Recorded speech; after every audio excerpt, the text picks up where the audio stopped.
Jeremy, were most of them on last week's training?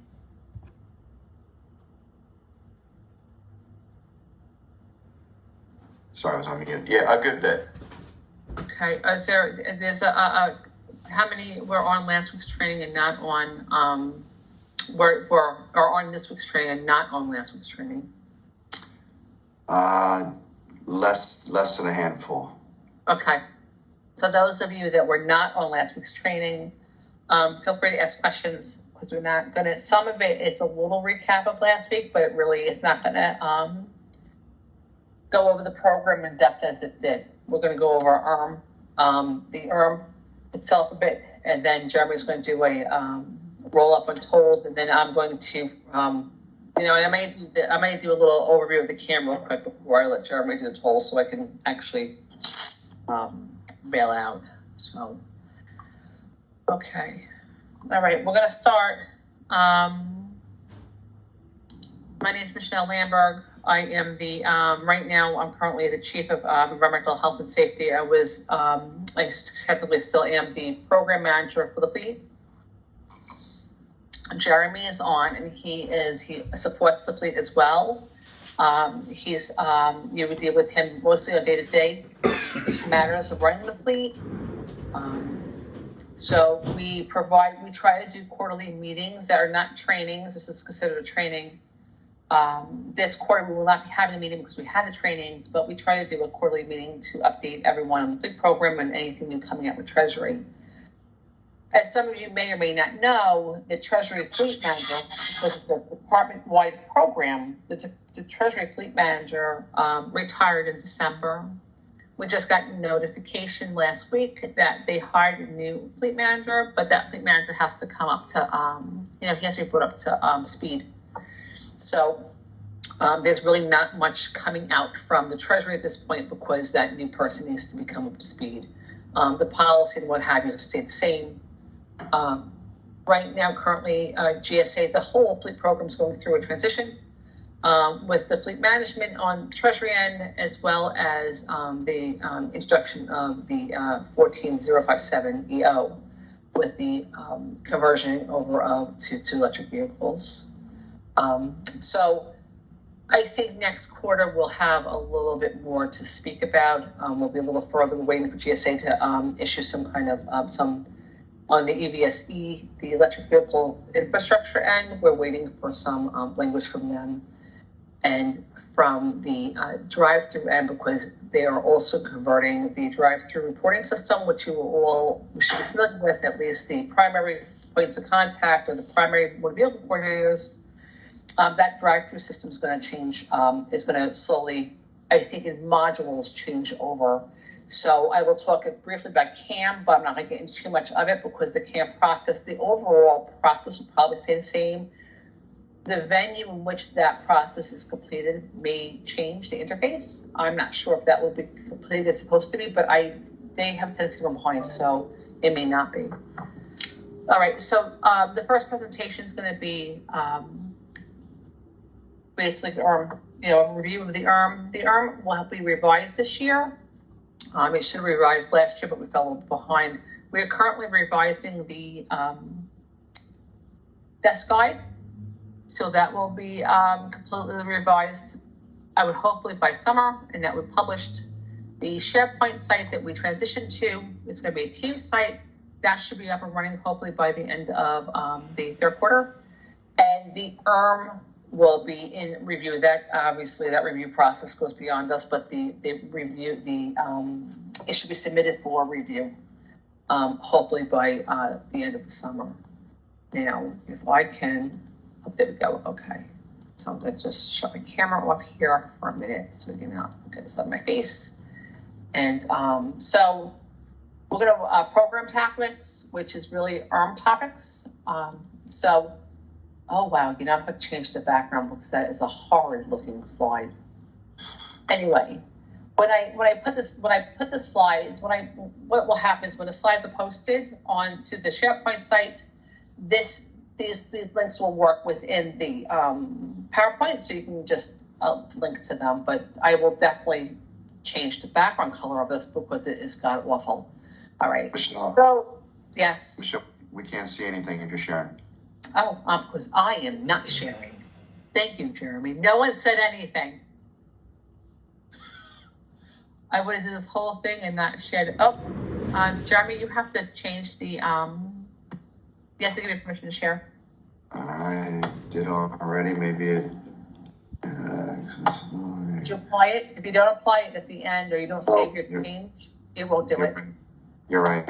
My apologies. It's okay. I was just going to give a whole presentation with no slideshow.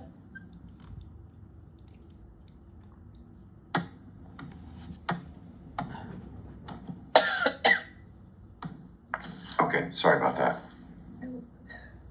All right. Awesome. Awesome. Okay, can we see now?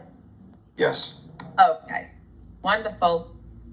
Just get myself situated here so I am, okay, here we go. I just want to pull this up, straighten this out, and, okay. All right, so by the end of the training presentation, you should be able to describe authorized and authorized use of government vehicles, identify requirements for a government vehicle, describe how to use and not use the GSA fleet card, and describe driver education requirements.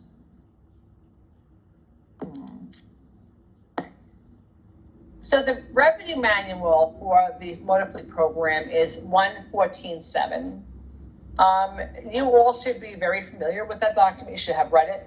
And I have to be honest with you, I authored some of it and I still have to refer back to it because I don't have it pinned to memory. So if a question comes up, I still refer back to that to look some stuff up or what have you. So the purpose is to ensure that all IRS leased owned vehicles obtained, operated, and maintained in compliance with applicable federal, state, and treasury requirements. The last training we had, we went over some of those requirements and where they come from, who developed them, and the impact they have on the overall running of the motor pool program. We, as in we, FMSS's fleet, do not have any owned vehicles. And I think I touched upon this last meeting. All of ours are leased. CI still has a handful of owned vehicles, but they are also predominantly a leased entity. Their appropriations are different and they lease different types of vehicles because they're considered LEOs or law enforcement officers. So they get LE's law enforcement vehicles. And their appropriation and what they can do is different, and how they use those vehicles are different than what we would use in the general pool vehicles over here in FMSS land. And say in last training, those vehicles run the gauntlet from fuel compliance, SBSC, small business self-employed. We have wage and investment vehicles. We have shared service fleet, facility support vehicles, IT vehicles. Most of the vehicles are funded under facility support, and the IT vehicles are funded under IT, and we have some vehicles that are funded under W-9. So when you deal with, I don't know if you're still dealing with Stephanie Himmelbaum, but she would do the fleet vehicle, the FMS vehicles, and funding manager for SPSC as well. In order to do owned vehicles, you would have to justify to GSA relative that you're saving the taxpayer money to own vehicles, or it's such an anomaly that you would it's a better buy for your buck for the government to own the vehicle than lease them. So there's a justification involved. You just cannot unilaterally decide to own vehicles. With that said, and it's worth repeating, when and if you get requests from CI asking to dispose of a government vehicle or the property on the government vehicle, that is not the motor vehicle coordinator's genre, that's the property person. You would either forward that email to the property person. If you don't know what to do with the email, you can forward it to Jeremy or myself, and they will work with property to dispose of. The fleet motor vehicle coordinators do not have jurisdiction in that. We do not get involved in disposal of vehicles or any. That's just it's not within your purview. It's not in your ERM. It's not in your desk guide. That is for. We return them. Don't get me wrong. We return the release, and GSA GSA will ultimately sell that vehicle. That's why you're on a cycle. We'll get into it a little bit. And I went way off topic. Use of the government vehicle. Okay. Only used for official purposes perform the mission of the IRS, includes transportation between places of official business such as taxpayer home, between PODs. I just want to see what my next slide is because I have to, okay. So in a nutshell, what this comes down to is that you can only use that car for official business. You cannot use the car to go out to the movies, pick up your kid from daycare. You are not allowed to bring that vehicle home at night. I know that we've gotten requests, and there's a difference between, and I'm saying that with a caveat. If you're talking about city-to-city travel, that is a different set of regulation. I'm talking about day-to-day work, right? You're commuting for the day. If you, I live in Long, and Manhattan's about 45 miles away. It's actually probably closer, but gosh, it could take you forever to get in if you take the train and you drive. And say I go to the campus in Holtzville, I pick up the government vehicle, I drive it into Manhattan, and I end up getting stuck at 290 Broadway until, I don't know, 7 o'clock at night, right? And I'm like, oh, I go home, and I actually literally have to pass my house to go, say 20 miles past my house to drop that car off at 7 o'clock at night and then get my own car, right? There has been situations where in that situation, that person would just say, I'll take the government car home because I'm exhausted. I'll go to bed, and in the morning, I'll bring the car back. That's a negative. You cannot do that. That is not allowed. It doesn't matter. If your boss said it was okay, Richard Rodriguez said it was okay, God said it was okay, it doesn't matter. You're not allowed to do it. The only person that can allow you to do that is the ASM of the Treasury. Your management chain does not have the authority to allow you to take that vehicle home. And it's not really a matter of being mean. It's a matter of liability. So if you don't feel like bringing that car home because you're tired, and you bring that car home to your home, and you get into a 5-car pileup in the middle of winter and someone gets killed, you would have to, and it's not the IRS you're going to have to convince. You're going to have to convince a law, U.S. attorney that what you were doing was in the scope of your work. And really, good luck, because you really can't, right? How are you going to justify that you were tired and you brought the car home because you stayed too late for work and you just thought it was a good idea? So it's really a liability issue to protect you from yourself. And that's why it's so difficult to do. Now, if you are in travel status, and you were using that vehicle to go from your place of employment to your hotel, that's different. You're allowed to do that, right? Because that's under a different regulation. You're allowed to get food and sustenance. In that situation, you're allowed to do it. But if it's day to day and you just don't feel like going home, or it's easier for you to stay, just stop at home or what have you, even if you stop at home to get, like, say, I don't know, get lunch, and I'm going to go home and grab my lunch, that's a lunch break. You would have to, and I'm not saying that you wouldn't be covered. I'm just saying that you would have, because you don't know. You wouldn't know if you're going to be covered because it depends on what the court decides, whether it was work-related or not. And I know I would be hard-pressed to explain to them why I was 5 or 7 miles out of my way because I wanted to go home because I had to use the restroom, whatever it was, right? Because someone would argue, well, if you weren't break, you weren't really in work status, why were you driving a government car to your house? So those are the type of questions you have to ask when you're using one of these vehicles, or if someone asks you a question about the vehicle, right? What I could use it for. You have to common sense, but you also got to remember in the back of your head that if anything should happen in that car while you are in it, whether it's your fault or somebody else's, you're going to have to show it was within the confines of your employment. Okay, I think I probably killed that to death. Employees may stop and purchase meals or other items necessary for health, welfare, and sustenance as long as these stops are a long point-to-point route and without interference with their official duties. So if you're driving home from Manhattan and I'm on the LIE and I see McDonald's and it's on the, it's right on the service road, and I'm like, I'm starving. Lunch in the drive-thru and then carry on my way. Vehicles may be used for transportation when travel fast to obtain meals, lodging. We just went over this. So this is pretty much saying if I take that vehicle and I drive from Long Island, New York up to Andover because I'm using it for travel because I'm going to do an audit in Andover, I am staying in a hotel, right? So I'm taking the car to the hotel, and in the morning when I get up, I'm going to drive that car, got my car to the Andover campus, do my business. On the way home, I'm going to stop and maybe get myself something to eat, or if I have a migraine, Excedrin, and I'm going back to my hotel. I am not taking that car out at 8:00 at night visiting my girlfriend over in a nearby area in Rhode Island or what have you. That's not what the car's for. I'm not taking it to the movies. I'm not taking it to go sightseeing. I'm going back to my hotel, and me being me, I'm staying there because I'm not a real risk taker. It says that here vehicles may be used for transportation when in travel status, and this is lodging and travel between places of lodging and place of employment or a railroad, airport, or other terminals, if so authorized. If so authorized, if you're going on city to city and you're driving a vehicle, you best make sure that's in your travel voucher, right? Or your authorization.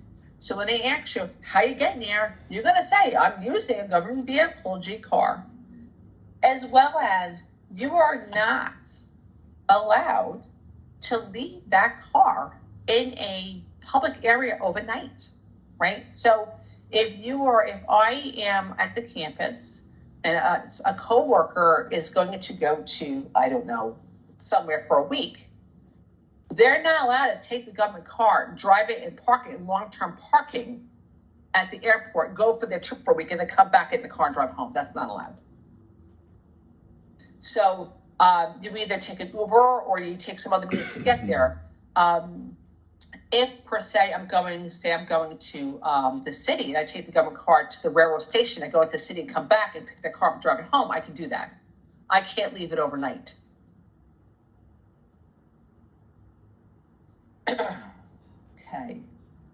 Okay, so you can transport the following categories of passengers allowable when their presence, you can read this, contributes to the performance of official government business. Federal, state, local officials, contractors performing official business for the government. This is a loaded question. You would notice that the reference here is a 102.34.215. I think it's actually 2.15, but may government contractors use government motor vehicles. This is a FMR. This is a federal management regulation, which means it's not RRM. And if you read it, it says, yes, government contractors may use government motor vehicles when authorized in accordance with the FAR, GSA fleet procedures, and the following conditions. Government motor vehicles are used for official purposes only and solely in performance of the contract. They must establish and enforce suitable penalties against employee use or authorize the use of government motor vehicles for unofficial purposes for other than the performance of the contract and pay any expensive costs without government reimbursements for using government vehicles other than performance of the contract. Now, if you notice, there's a lot of substance contract. You need those people that are going to drive a government vehicle. They have to have it in their contract that that's part of their use. This went, we went all the way out because it came up with IT. And unless it's part of their contract, they can use a IRS vehicle, they're not allowed, right? It's not saying that you can't drive a contractor somewhere in their government vehicle if you had something they had to do, but otherwise they have to provide their own transportation. So I'm going to leave that there. So this has come up several times, and this is the and I can send you all out further information on it if you need to.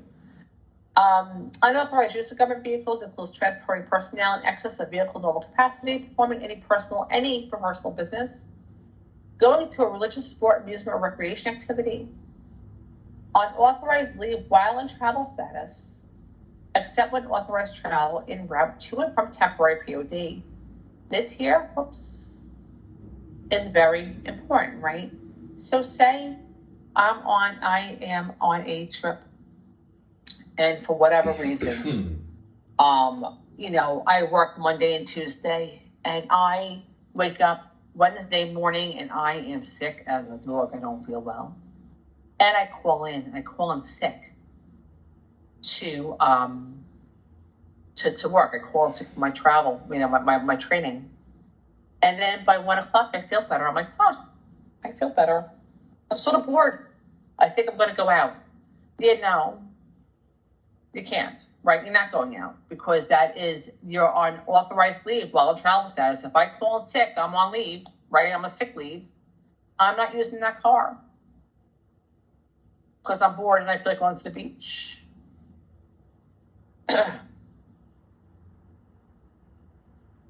Now, technically, if I wake up and it's like, let me pop into work and see if I'm on leave, but let me pop into work to see if, they're still in the training. Technically, I could be covered, right? Because I could, if it says, except when authorized to travel and route to or from temporary POD. I could say, I was just going to sneak into the office and do some work. Get covered. But otherwise, you're not. Let me just, unauthorized use of government vehicles. This also includes operating or parking the vehicle in violation of any federal, state, municipal regulation. Drivers must operate a vehicle in accordance with laws in local jurisdiction. Which means to say, if you get a speeding ticket, it's your ticket. I know we covered this last time. I've had situations here that people double parked because they said they were responding to an emergency and that they got a parking ticket and the government has to pay. The government does not pay tickets. It doesn't matter why you got them. We have no means to pay a ticket. It's your ticket. You pay it. Whether you parked there because, you felt that you had an emergency you had to attend to, it doesn't matter. You're paying the ticket. You do not have, there is no venue to pay a ticket. Appropriation wise. It's your ticket. You pay it regardless of why you got it. Vehicle identification. So this is 114.723 vehicle identification. This is the reference up top in case you all want to go back and read it. All IRS leased vehicles must use official government tags unless exempt. U.S. tags cannot be transferred to other vehicles. If the tag is lost, stolen, or destroyed, the responsible business unit must submit a written report and notify FMS immediately. And you will notify both the fleet manager and Jeremy right away. If you have a missing plate, we have to notify the Treasury right away. You don't want someone standing a plate, putting it on a vehicle and God forbid drive into putting something, using it for nefarious means to gain entry into an official site. That's why they're funky with that type of stuff. They want to know if that plate is missing. We need to know it's an official government plate and it could be used for not so good things. And Michelle, just to tag on to that came up recently, and GSA will require a police report. So just to throw that on there. Yep, that's fine. By all means, Jeremy, feel free to chime in any time you want. There are exemptions. The Secretary of Treasury or designee may authorize, and if you notice, the Secretary of Treasury, not IRS, Treasury, or designee may authorize limited exemption from the requirement to display U.S. government license plates, aka skip plates, right? Or state plates, or what have you. So exemption from displaying U.S. government license plates. If a business unit requests to display undercover plates, they must request a limited exemption from this requirement. If approved, the exemption is valid for 3 years. Justification for request must be provided to the FMS Fleet Program Manager, who will coordinate the approval process. All requests must be approved by Treasury. Now, this is loaded. Now, first of all, some states won't even allow you to use a state plate on a government vehicle off the head. Like, you can't even get one. So even if the Treasury said you can't have one, that state could say no. Unless you're a law enforcement officer. So that's at the gate 1. 2, if it's usually, FMSS is not requested, but there has been come up through even the motor vehicle coordinators and through SBSC that they think it's a good idea that everyone should have skip plates or state plates. Again, like I said, depending on the state, you may not be able to get them even if we agree. However, the justification of that has to be a relevant and specific threat against the person or the entity. So you cannot come and say, hey, listen, in 1965, we had someone throw a rock at it. It doesn't, to justify, it's very hard to justify a skip plate for a vehicle. You would have to come out and say, listen, John Jay was in a government car. Someone rolled down the window and, he has a police report that he was bodily threatened by someone. Like, you need something relevant and direct, not vague and maybe. And I'm not saying that to be difficult. I'm saying that because that's just the way it is. The justification is difficult to get in general. And it just, these people are signing just that they're stating that there's a clear, because there's a benefit to having, to the government, to having the plate on there, right? The general population has the right to know that you're a government employee driving that car, right? It's a government car, just like you drive around. You got state cars, you got town cars, and I know I do it. I'm like, why is that town car driving through McDonald's? So it's not, that's not doable. It's doable, but it's very difficult, and you need a solid justification.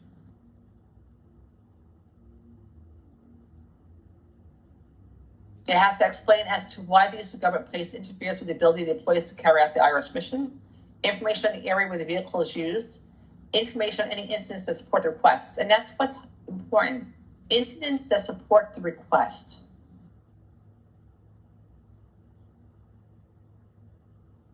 Okay.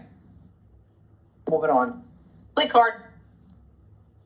So a fleet card, credit card, it's credit card. GSA provides a fleet service card, credit card for all IRS leased vehicles. FAR 1301 authorizes use of card for the purchase of fuel, maintenance, and repair of the government vehicle to which the card is assigned to. Each car has a specific plate and a specific card, right? You keep the plate on the car that you have, and you keep the card for that car with the car, right? Not in the car, but you cannot use someone else, another card for a different plate, because when you type it in, if you notice, you have to type in the plate to with the card when you get the gas and what have you. It is not our car. It is GSA's car. However, we still need to take the purchase card, even though you may not, if you're the primary point of contact, if you're the primary motor vehicle coordinator, you still have to take the credit card training, because you're still handling, or you're still dealing with a credit card, even though it's not ours. So if you're not a micro card purchase holder and you don't have that training, you do have to take the the small purchase card training. That's a requirement under the Treasury Directive, and it was agreed upon that the our in-house micro purchase card training would suffice for that requirement. A lot of times, motor vehicle coordinators already have credit cards, so it doesn't really,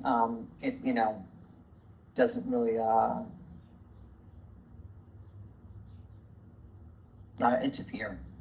A card that was with a vehicle's license plate, number, and are official government use only. Please remind operators to enter accurate odometer readings, and they can refer to the customer service number in the back of the card for fueling questions, card use issues, and after hours use issues. Everything you need to know really is in the back of the card. You flip it over, it has the numbers.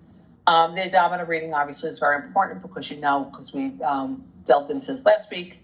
The ability, we don't want estimate numbers on the fuel charge. We want to know what the mileage is on the vehicles. We don't want to estimate it, because it messes up the payment cycle, it messes up the reporting cycle, it messes up everything, and there shouldn't be any estimated bills. We should be checking all of that.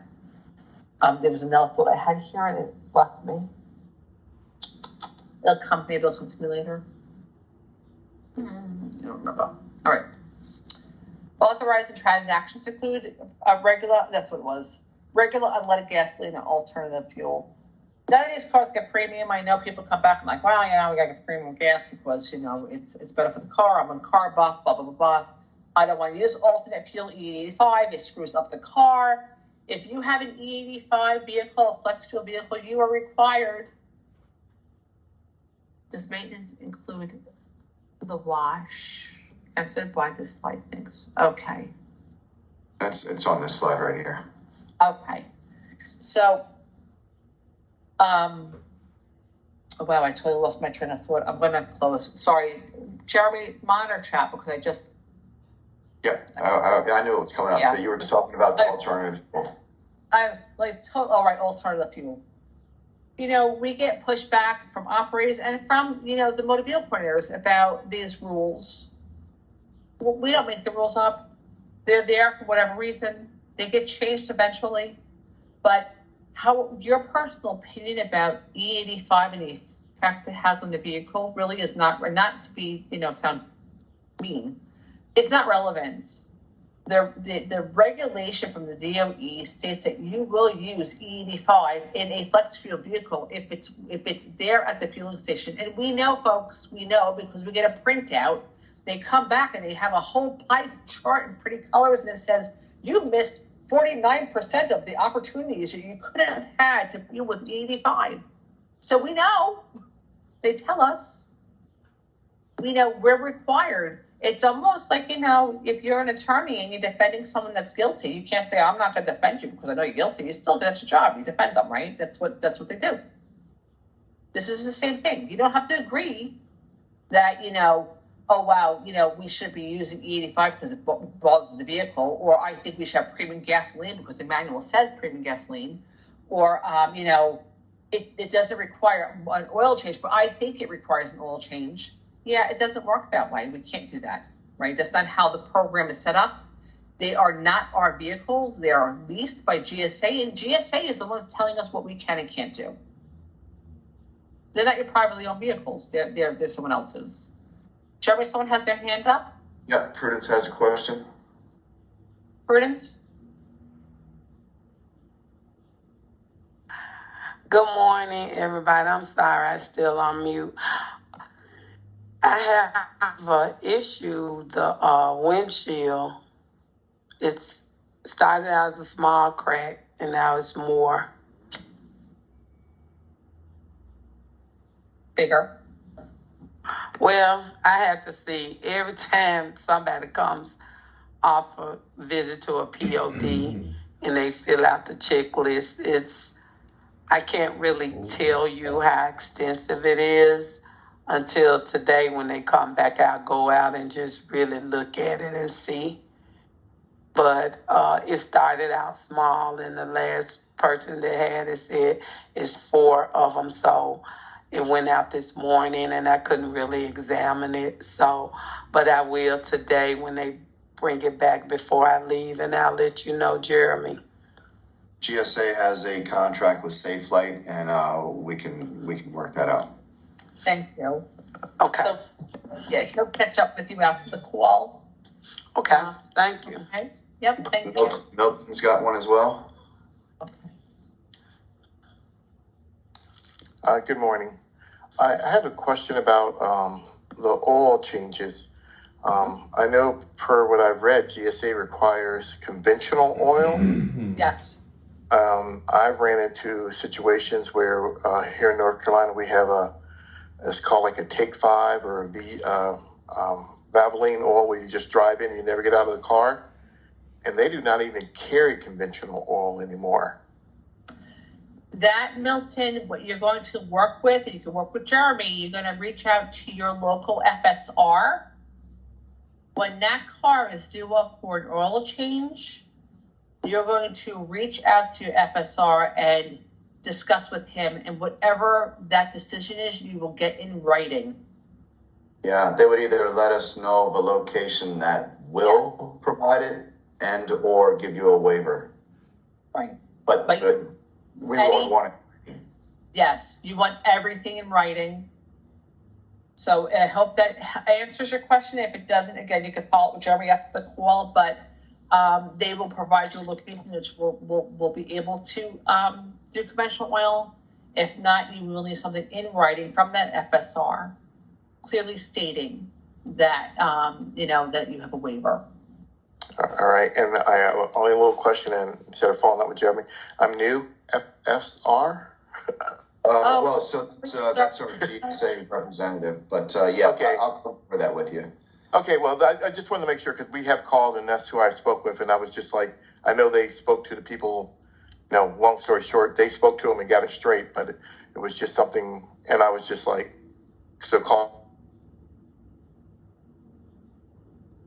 Always, I would just reach out to me first to make sure we're going the right route.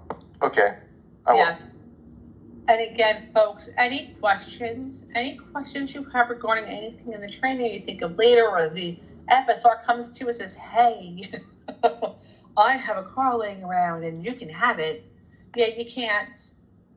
So if an FSR contacts you and wants to talk you into taking a different type of car than you ordered, or they have one laying around, do you want it? The answer is like, no. You need to talk to Jeremy or myself, and we will discuss it with you. It causes a lot of problems. There's a lot of requirements internal to the Treasury that we must follow, and we just cannot.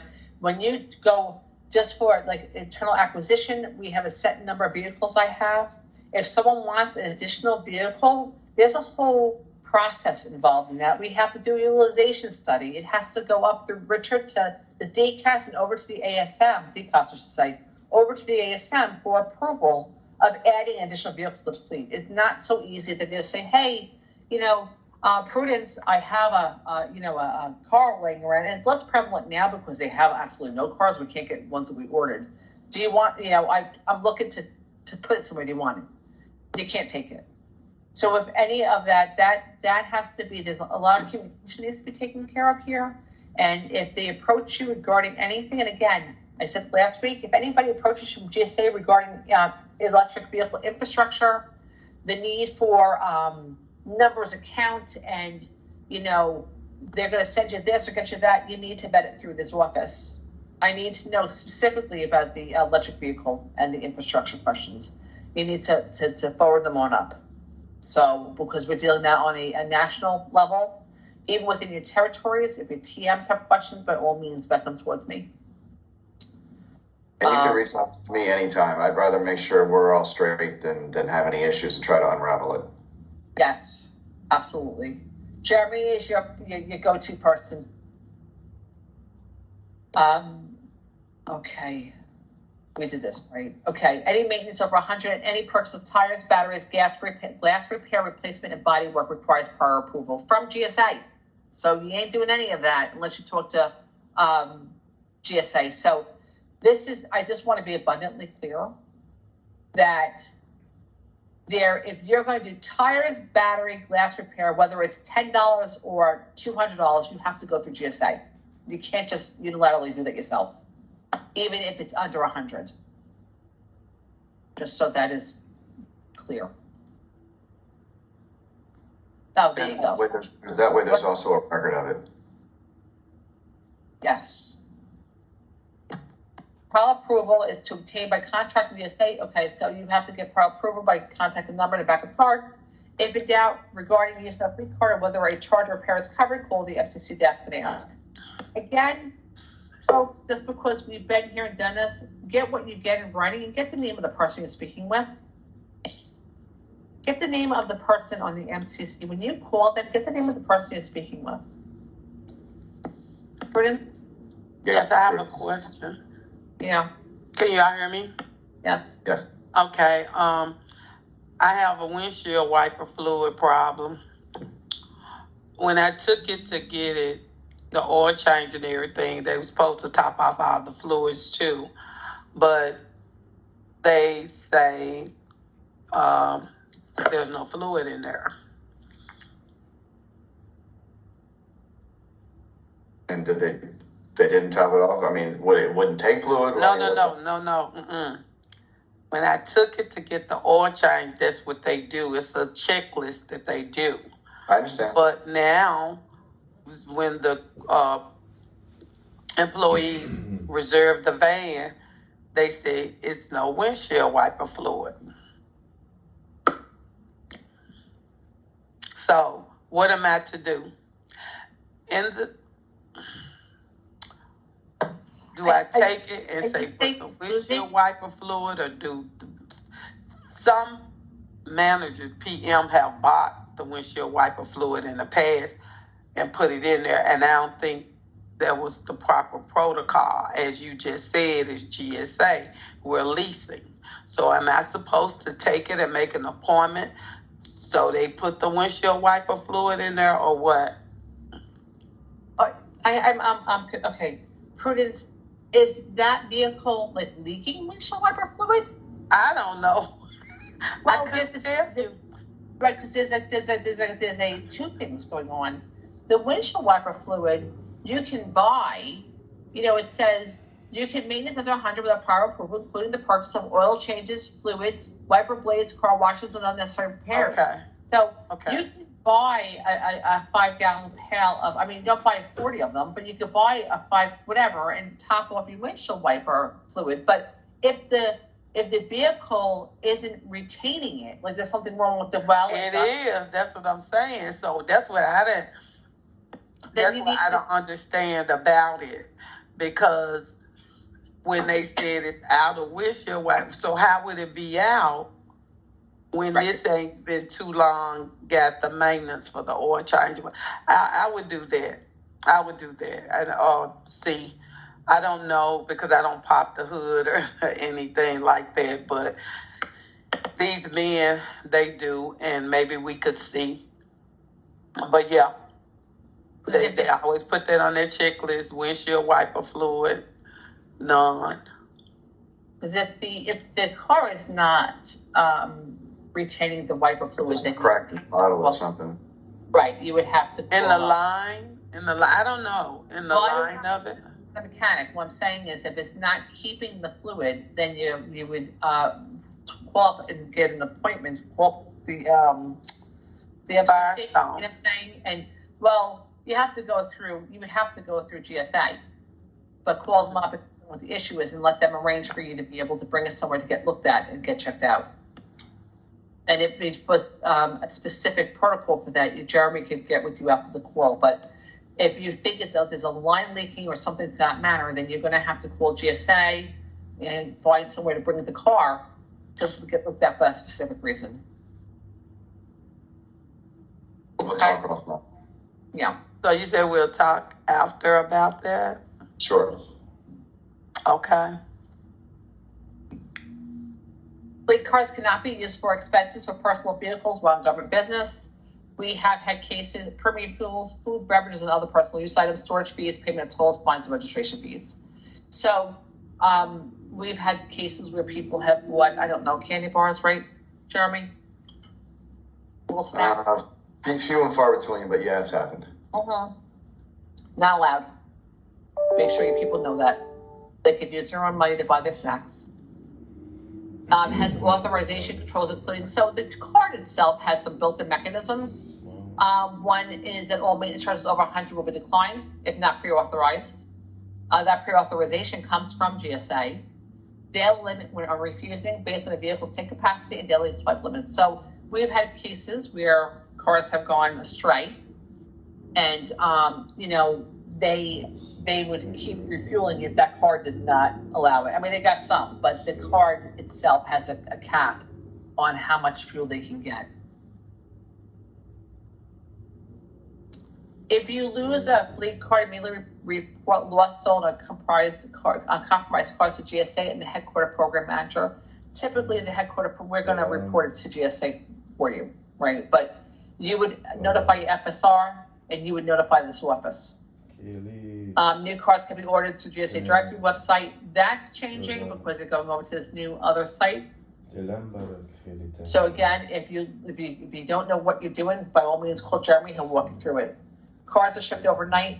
Make sure that you are aware wherever that card's going to.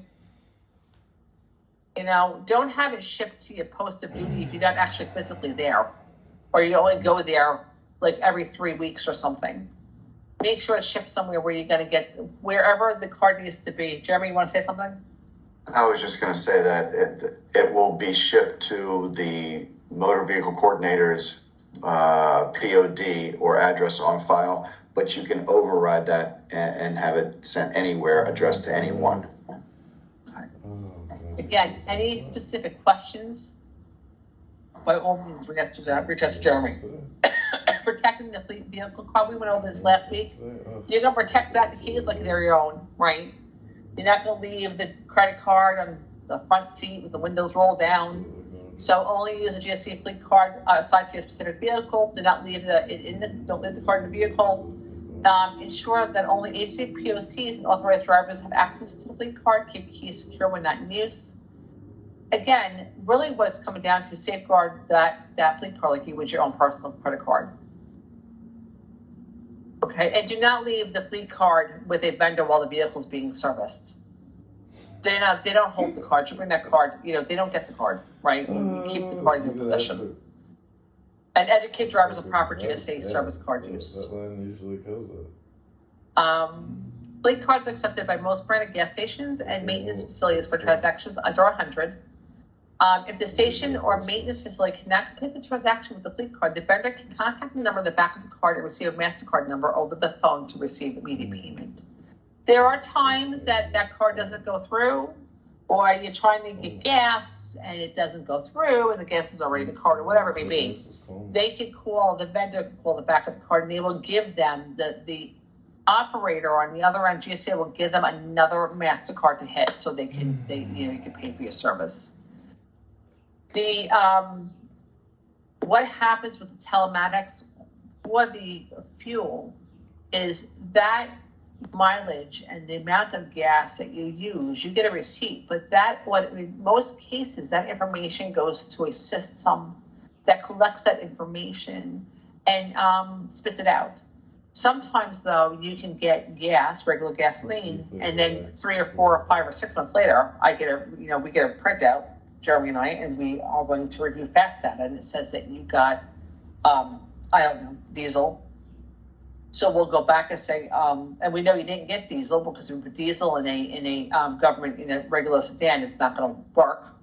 So we know you didn't do it. So we're going to go back and say, hey, on March 16th, 2022, it says that we have a report saying that you got diesel for this vehicle. And you can say, no, I have the receipt. It says that it was gasoline. Great, right? The same thing if they will come back and sometimes say that we got premium gasoline. And in fact, the receipt reflects regular gasoline. So you need to make sure you retain those and retain them for 3 years for life, for the duration of the vehicle, for the whole time you have the vehicle, retain your receipts. And I believe I have to check, because I think I said it was checked last time. I think it's 3 years after, but I will make sure. But you need that data. Important. Motor vehicle owners must take yearly purchase car training. We said this already. So, fueling repairs and PMs. I'm going to move this along because I am going very, very slow. Use regular unleaded. We already went through this. We have regular unleaded gas. You are not allowed to use. You're not allowed to use premium. If operating alternate fuel, you have to use 85. Premium fuel is not allowed, specifically required by manufacturer, and it doesn't even matter because GSA wrote that since you will put regular unleaded. GSA will charge for any repairs resulting from improper fueling. Many of the FMS police vehicles are dual fuel vehicles, meaning they can operate on gasoline or E85. You have to check and make sure you have the right one. Jeremy, I'm going to throw you on the Energy Policy Act 2005, Section 701 requires federal dual fuel vehicles to use E85 when operating within 5 miles or 15 minutes of a gas station that sells E85. Unless you have a waiver. If you have a waiver, we would tell you. If you have no waiver, then you need to, fuel with E85. If you have an E85 vehicle, so for us to assess whether you have an E85 vehicle, so don't be putting E85 in a non-flex fuel vehicle, problem. But if you have an E85 vehicle and you come up to a gas station that offers E85, you need to use the E85.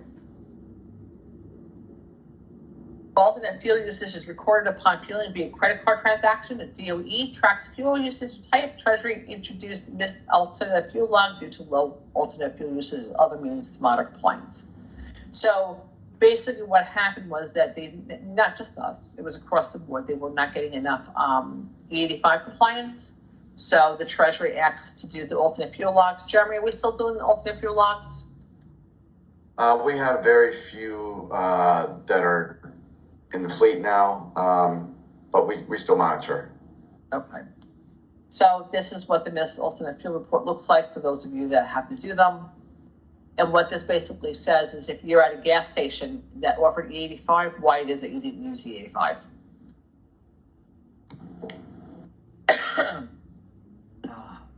Preventive maintenance and recalls.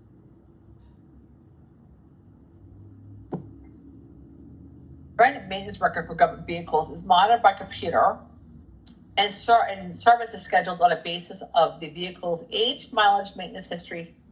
Okay?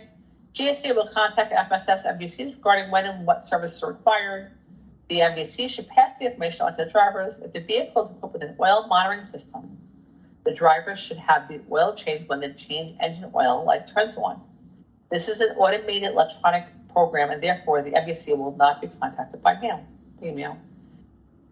What that pretty much is saying is that you will get automated notifications through drive-through when your vehicle is due for a PM or a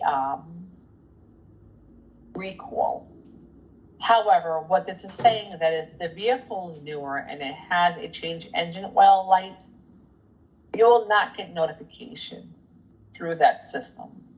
What should happen is the operator of that vehicle is going to contact you and say, hey, the oil change engine light came on. And that is when you're going to get the oil changed. And then you're going to update. Do they still update the system, Jeremy, in that case, or no? Yes. Do you want to speak about that? So recently, GSA changed their the way they did that, where we would normally send them the receipt that the oil change was done. However, they want us to go in there and update that information right under where you would update your mileage. So it's very easy. It's one click, you enter the date, and you're done. So I'll be going over that with everybody as we go through them. Okay. So the motor vehicle company should contact the FSR when the oil change is completed, so GSA can update the vehicle's maintenance history and database. While this usually happens automatically, sometimes the FSR needs to enter the data manually. Now, from what Jeremy is saying, is that you all can do that yourselves now. Correct. So that's change of procedure, and we will update the documents to reflect that and such. And everybody's familiar with updating the mileage, so I mean it's just very easy. It's just one step below it. I mean it's. Can they still check the scheduled preventive maintenance under the PM Express tool? I'm sorry, say that again. And they can still check the PM Express tool still working, correct? Yes. Okay. So what happens is you get a notification that say the vehicle is not under your direct. Okay, I'm looking at somebody. Anthony, we can see you. You might want to just shut your camera off there on top. Thank you. Okay. So anyway, PM Express will provide information. Right. So you can go check, like if you notify, because what happens is the operator is not going to get notification that a PM is required of the vehicle. You're going to get that. And you're going to have to shoot that off to the POC of the vehicle or the operator of the vehicle. And then you're going to want to follow up to make sure it's done. So you might go and, you're going to send them say you shoot the email on Monday and say, hey, listen, I just got a notification from, GSA that this vehicle is due for an oil change. Please do by the end of the week. They come back and say, oh, we're going to do it next week. Okay, great. And you don't tell them, let me know when it's completed. Yeah, so what? More often than not, we get the notifications rather than the light in the car. And we always ask that the POC scan and forward that information to the MVC. So we could send that to the FSR, which now we will put that in on ourselves. And my to just finish my point is that you just don't send it out and then that's the end of it for you, right? If that individual does not come back to you within a decent time frame, week and a half, telling you they scheduled or whatever, you have to follow through and say, hey, provide maintenance. What's going on with this? You have to follow up. It's not like the end of the abyss, You still have to follow up. That's what we do, right? We facilitate the program and we make sure that those vehicles are properly maintained. So if you are, and if it's a black hole of nothing, like you keep emailing, nothing comes back, by all means reach out and we will, I will reach out to whatever business unit it is to make sure that they do what they're supposed to do with their cars, right? Because that's what they do. And we're facilitating for you. So they're responsible to make sure the PMs are done on those vehicles in order for them to actually keep the vehicle. Whew, okay. GSA will email the NBC if manufacturers issue a recall. The NBC will work with local point of contact to ensure the vehicle recall is complete. Do you want to say anything about recalls, Jeremy? Basically, it's the same thing as the maintenance. We'll get notifications that there's an open recall. We'll notify the NBC and or POC to have that taken care of. Scan and send us back that it has been taken care of, and then you can enter that into drive through the same way you would do your preventive maintenance. The operate licensing and education, we're almost done, I promise. Operate licensing, managers must ascertain that employee under their supervision who operate motor vehicles for official purposes are properly licensed. Federal employees who operate government leased vehicle, rental, privately owned motor vehicles for the IRS are required to possess a valid license, receive manager's approval to operate the vehicle, be at least 18 years old. Operator must notify the manager immediately, no later than 10 days from the notice of suspension, or if they no longer have their license, they have to let the manager know. You will notice, and we had a bit of discussion on the mileage laws last time, and I know a lot of people hate them, but it actually is the only means right now that we have to certify that someone has a driver's license because they self-certify. Certify that you completed the defensive driving and no texting briefing within the last 12 months. So every time they get on drive, they self-certify that they met this requirement. And that's part of we have to do a workaround, I think. We'll get there. Prohibition of texting while driving. Employees are strongly discouraged from the use of handheld wireless devices while operating motor vehicles in official business. Vehicle operators are responsible for accident prevention and must obey all traffic laws, including those for seat belts and the use of wireless devices while driving. Federal employees are prohibited from driving any vehicle when using electronic equipment supplied by the government, i.e. BlackBerry or phone. There's a lot of studies, and you can go on the National Safety Council about, even though you're not like holding the phone in your hand, but if it's in like a holder under the law, even the process of speaking while driving, I think it's like a 50% less reaction time, or it was some, and if I can find the article, I will send it out, but it really inhibits your ability to pay attention to what you're doing, even if it's a hands-free device, right? Especially if you're deep in thought. I was driving my daughter somewhere, and I usually will not take phone calls while I'm on the road. And I was at a light. I was coming up to a light, and I was going to make a left, and someone, the doctor that just got called, and the phone, it goes to the phone, right? So I answer it, and they're talking to me, and I slow, right? I'm going to make a left-hand turn, so I slow because I'm going to turn to a parking lot, and the light was green. And I wasn't, because my mind was, I was focusing on what they were talking about. So, of course, the guy behind me comes up, and he's, like, leaning on the horn for me to make a left-hand turn. And my fault, because I should have taken that call. But my point is that I wasn't holding that vehicle. I was legal.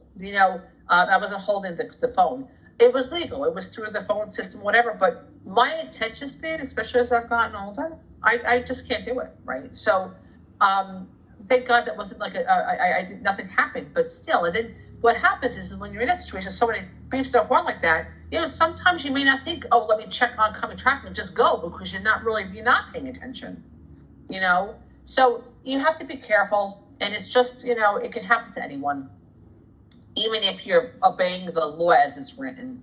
So defensive driving training requirements: employees operating government-owned or leased vehicles must complete the defensive driving annually and self-certified completion of the requirements in this box that we just showed. This class has changed several times. The new one is driving smarter, driving safer. GSA came out with their own, which is wonderful. The problem is that we have no way to document that's being done. So we will be discussing with them if there's a way to maybe get that into people's elms, because otherwise it's not useful, right? I have no documentation. If someone self-certifies that they took the driving requirement, we can go back in elms and actually pull it and make sure they did. If we go into another system that's owned by a third party, we can't. So it causes a little bit of compliance issues as far as showing what we're doing. So this is the ELMS course. The prohibited texting while driving, that's the same course number as it was under ELMS. And this class has changed. What? ITM. Right, but I'm saying this course number is the same as it was under ELMS. Now it's just under ITM. But the course number didn't change. Whereas the defensive driving safer, driving smarter is different than what it was under ELMS. It's now this. Vehicle transfers, though. Okay. If the business unit requests to move a vehicle to a new location, they must submit the request to the MBC. The MBC will forward the request to the fleet program manager for review. If approved, the MBC will notify the POC and facilitate the relocation. The MBC must notify the FSR in writing requesting permission for the vehicle transfer. Once transfer complete, notify the FSP program manager. So basically, listen, if SBSC comes to you and says, listen, I want to transfer 4,000 vehicles across the country to whenever, first of all, we have never had GSA say, no, you can't transfer a vehicle, but they have to be notified and we have to ask permission to transfer the vehicle. That is because they're broken up differently in regions than we are. And whoever gets the vehicle in their region gets to sell it. Not that we care, but internally they care. I don't think that's justification enough for them to tell us that we can't move a vehicle, but we still have to notify them that we move the vehicle. So that's why FSR needs to know. More importantly, we need to know, because I need to know where my cars are, right? And I need to know if you're moving a car from one area to another, that I have the proper garage address, because when Ticket comes knocking, they're not knocking on your door, they're knocking on mine. I'm getting a call saying, where is G61, whatever it is, and we better be sure that where the car is supposed to be. We also want to make sure they're not moving a car to a location that, say, maybe facilities is not going to be in 6 months, or they're moving out of. So they cannot just move their cars arbitrarily. They have to ask, it has to be communicated, and it has to be approved. And again, if your POC in the business unit doesn't like that, they are free to reach out to me or Jeremy, and we will discuss it with them at nauseam as to why it needs to be this way. These are some reference, for you. Again, there's the ARM, the motor vehicle desk guide, and the standard operating procedures. I'm trying to think if we did. Yeah, we were doing a standard operating. I'm going to say that we would do a standard operating procedure for new acquisitions, but we're still working on it. Oh, that's it. Well, that was long enough. That was an hour and 5 minutes, so I'm sorry. Do I have any questions? Yeah. Okay, did I just bore you all to tears? I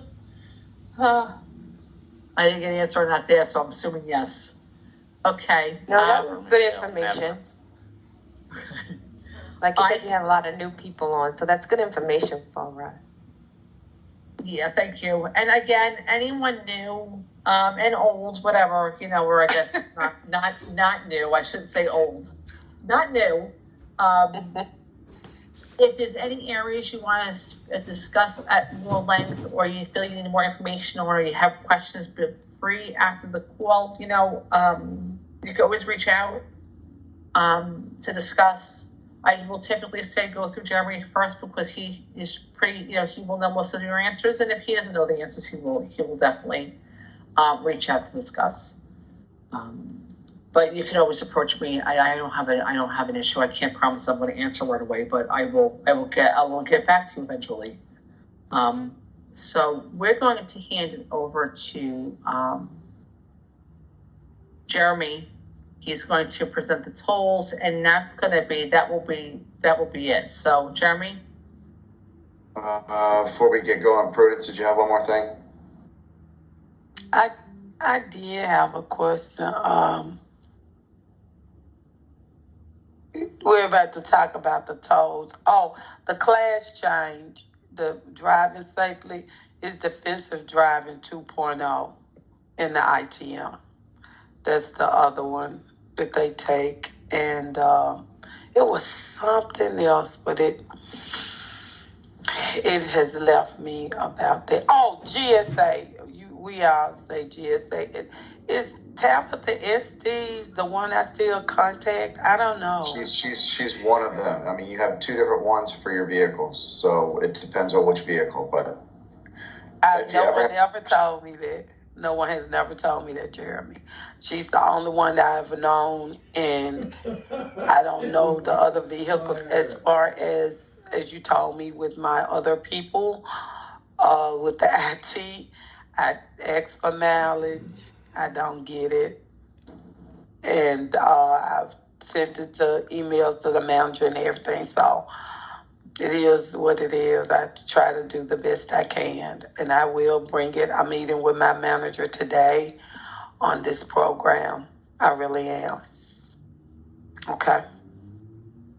We can talk offline, but when we transferred Tara off there, we sent it to both the FSR. So, well, we can talk about it later. Okay. When we talk about your windshield and your washer fluid. Okay. Thank you. All right.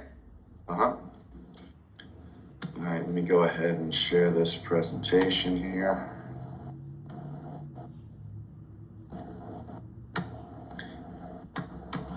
So this is in regards to tolls and transponders.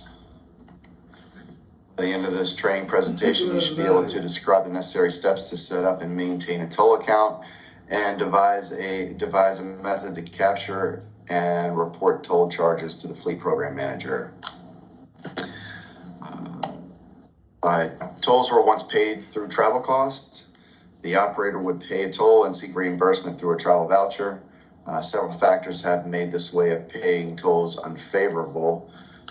Most tollways no longer accept cash payments. I'm sure you've come across a toll where there's nobody there and it just captures your tag. So hence forcing motorists to obtain a transponder. A transponder's device, sometimes a sticker or a little plastic box that affixes to the windshield and is scanned when going through the tolls. The toll entity then charges the motorist automatically through the toll account. Usually you have to set up an account to pay for a one-time fee for the physical transponder. Government fleet data is now collected per vehicle. Prior to 2016, this data was collected on a per vehicle type. Tolls are considered part of the cost of operating the fleet. Therefore, we are required to include this cost in our yearly data submittals. Not everyone has tolls, but if you do, assess the vehicle or vehicles that need a transponder. This is done by contacting the vehicle operator or POC. Request the POC to provide an estimate of the toll funding amount needed. Enter an acquisition for an estimated amount. This requisition is separate from the lease and miles. So you would set up a requisition strictly for toll funding. Contact the local toll authority to set up an account. Ask about consolidating or transferring other accounts. If you have multiple vehicles that have transponders, it would be easiest for you to have a umbrella type where you would have all of your vehicles under one toll account. That way you can keep track of them and just do one requisition when you are funding your fleet. Work with the purchase card holder to set up quarterly payments or drawdown account. Sherry Ellis or her team and funding will help with that. That would consist of Robert Fulco and Stephanie Higginbotham. Yes, we were able to preload the transponders and then draw down from the account from the available balance. Advanced payments are addressed in the purchase card guide. I believe it's page 12 as follows. Payments which are made prior to the receipt of sales and services, if payments are appropriate or customary in the commercial marketplace, such as subscriptions, training. Consistent with appropriation law, advance payments for services must be limited to 12 months, with the exception of subscriptions that may cover more than 1 year. So we do try to make sure that all of our funds for the tolls are used in a calendar year. Of course, that's not a perfect science. There will be, sometimes there will be a little bit of a rollover. Record keeping and reporting. You must keep a record, a spreadsheet of which transponders is with your vehicle and how much each vehicle uses in tolls. So when we say that, it's best if you have, I would use an Excel spreadsheet, have your vehicle tag and the toll transponder that it corresponds with. And that way you can keep track of which vehicles are how much money they're spending per vehicle. Because like we said, program manager needs to report out these amounts per vehicle yearly. We solicit for quarterly, sometimes semi-annually charges. Please make sure when you get a replacement vehicle that you get a replacement sticker or a sticker. The stickers cannot be transferred from one vehicle to another. Transponders you can move out of the vehicle and into another vehicle, but you'll need to go into your tollway account to make sure you update that vehicle tag when assigning the transponder or EasyPass or new sticker. So basically what that means is if you have a vehicle that is due to be replaced, if you have a toll transponder, you would want to make sure before you return that vehicle, you take that toll transponder out so you can put it in the new vehicle and make sure that you update that new vehicle tag within your toll account.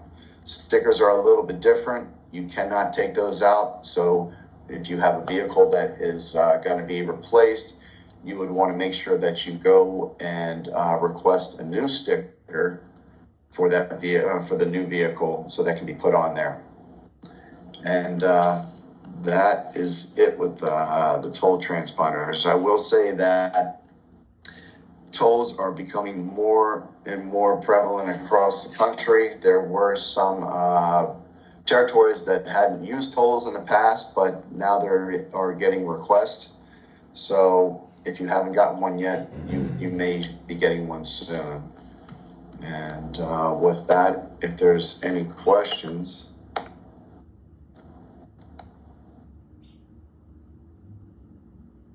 You made up my very long presentation.